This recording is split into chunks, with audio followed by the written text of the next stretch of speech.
নাই আমি তো দেখি নাই, আমি তো আল্লাহর রহমতে ভালো করছি। প্রিমিয়ার লিগে যখন অপরচুনিটি পাইছি ভালো করছি, বিপিএলেও যখন লিমিটেড অপরচুনিটি পাইছি।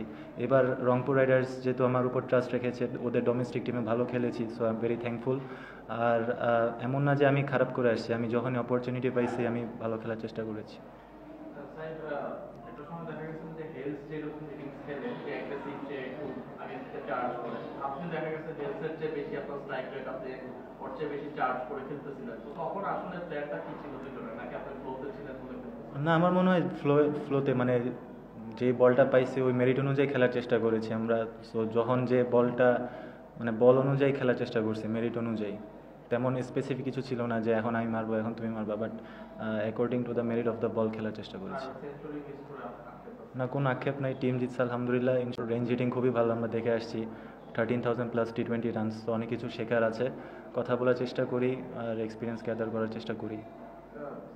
জিএসএল থেকে বেশ ভালো ছন্দে আছেন, তো এবার বিপিএল এর আগে কোনো আলাদা কোনো প্ল্যান ছিল বা কোনো ওয়ার্কআউট? না, অবশ্যই প্ল্যান ছিল। আমি সালাউদ্দিন স্যারের সাথে কাজ করেছি অনেক দিন ধরে, তো স্যার অনেক ব্যাক করেছে, প্লাস টিম ম্যানেজমেন্ট আমাকে অনেক ব্যাক করেছে। আমার মনে হয় আল্লাহর রহমতে ভালো হচ্ছে, বাট আরও ভালো করতে হবে ইনশাল্লাহ।